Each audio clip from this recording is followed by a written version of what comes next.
Okay, so it's been well documented, the gap between the AFC, which is loaded, and the NFC. So now all the coaching hires are done. All the free agency is done. All the draft, it's over. We know what we have. Now we have to go through OTAs and camps. We'll see how good Jordan Love is. A lot of speculation. Somebody could get hurt. But this is my post-free agency, post-coaching hire, post-draft, NFC top 10. It's bleak. AFC top 10, much more dynamic tomorrow. Here would be my top 10 teams in the NFC. Number 1, and I think there's a gap now, Philadelphia. Jalen Hurts is locked and loaded. I do worry about losing both coordinators and specifically Shane Steichen. But because the culture's so strong, they get a Jalen Carter.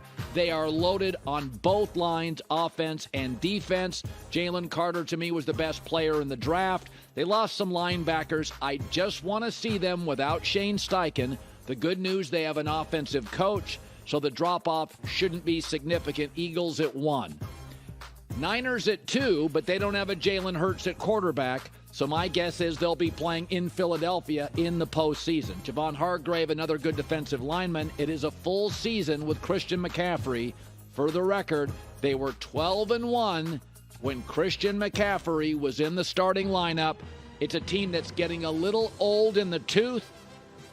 Kittle, Christian McCaffrey, Trent Williams. They may have to make some tweaks after this season, but right now they're 2. Got to tell you, I love the Seahawks draft again this year. Best corner, best receiver, maybe the second best running back. They took more off the plate of Geno Smith. So this is a franchise that does not have a lot of holes. Now, they feel like they're a little too young to beat an older San Francisco or an older Philadelphia where you have established Pro Bowl level players. But in terms of young talent, I think Seattle has got the best young talent arguably in the entire conference. Tip of the cap to John Snyder, the GM, and Pete Carroll, the head coach. Now there's a drop-off. Cowboys at 4, but Kellen Moore's gone and Mike McCarthy calling the plays. I don't love that. I also don't love the fact that, let's be honest here, Brandon Cooks, that's your number 2 receiver. A little older Stephon Gilmore at corner. I didn't love their draft, although Mozzie Smith should start in the interior of defense. I just think Kellen Moore is going to cost you a game or two in that division. Very, very clever offensive mind. You're asking Dak to do more now. Tony Pollard off a major injury, and Zeke is gone. That means more throwing for Dak. Without Kellen Moore, the OC, I don't love it. Number 5, I'm still a buyer on the Rams, a year removed from the Super Bowl. Folks, when Matt Stafford last played for an entire season, he threw for over 5,000 yards. Cooper Kupp was the number 1 volume receiver, and Aaron Donald didn't play last year after Thanksgiving, right? Like, they get 3 stars back. They also had a ton of picks. They had depth. The offensive line got the best guard in the draft and can't have 13 different starting lineups. They just fell apart last year. They've added depth. They had a nice draft. I think they'll return. Listen, in the AFC, they're not a playoff team. In the NFC, I think they will be.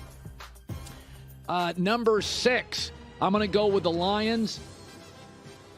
Listen, it's hard to really love the Lions. They screw stuff up. Many people thought they screwed the draft up, but they did. Their first 4 draft picks are guys that are going to start, so I like that. Jamison Williams, the great receiver, is suspended early. That little policy, the gambling policy issue. They have a very good offensive line, a quarterback that doesn't move a lot, but can throw the ball to the right spots with Jared Goff. I think they're young. I think they're ascending. I think we're getting a tad ahead of ourselves on the Lions. But could they make the playoffs and win a playoff game if they played at home because they'll win their division? I think they will. They could, Detroit. Number 7, Vikings. I don't think they upgraded their defense enough. I think the best move they made in the offseason was hiring Brian Flores as a defensive coordinator. I still think they have average personnel. They were 26 in defense last year. They made Daniel Jones look great twice. I do think they've got a smart offensive coach.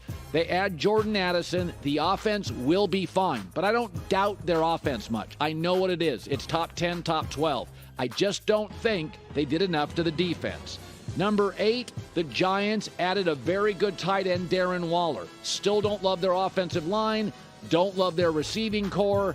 I think they're going to regress a little bit. Listen, they have enough to put in the top 10. I like Barkley, their defense, and their coach. But I still think they have an average quarterback. Their division, Philadelphia, twice, feels better to me. I think this story is too much Brian Daboll and not enough Daniel Jones. I think he's elevating a very average quarterback that's now overpaid. They're at 8. I'll put Green Bay at 9 because I like the structure, but I don't know what Jordan Love is. We have no idea. They just signed a contract today that clearly protects the Packers. They lost Aaron, Alan Lazard, Robert Tonyan. Those are nice offensive pieces. I thought their first 4 draft picks were excellent, but Jordan Love has started one game. I have no idea what I get. And my surprise team in the NFC, you know there's going to be one. It's going to be Carolina. People are not paying attention. Major upgraded coach, Frank Reich, from Matt Rule. They added Miles Sanders, Adam Thielen, DJ Chark, Von Bell. They spent some money. They got nice, productive NFL players. I also think Jonathan Mingo was the best player arguably taken in the entire second round, the wide receiver. I think he's a great player. He'll be a pop player as a rookie, and Bryce Young was easily the most stabilizing quarterback. There's going to be a surprise. The Giants surprised people last year. There's going to be a surprise. It's an awful division. I think they now have the best coach in the division. I think Bryce Young starts and is very solid early. That's my shocking team in the NFC. Folks, they don't play in the AFC West. They don't play in the AFC East. The NFC North is a tire fire. People like New Orleans, their coach's record. He's won 30% of his games, Raiders, Saints. I'm not going with that team. There's my top 10. Again, the AFC is a whole different ballgame.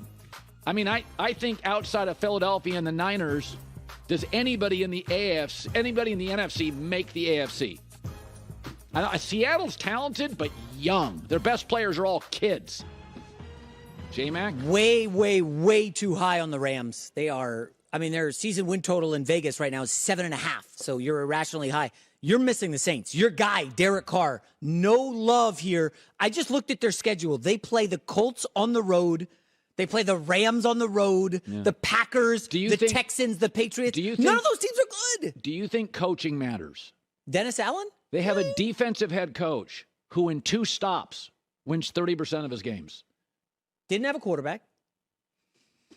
But just let the record state the Saints are like a 10-win team in the NFC. Oh, brother.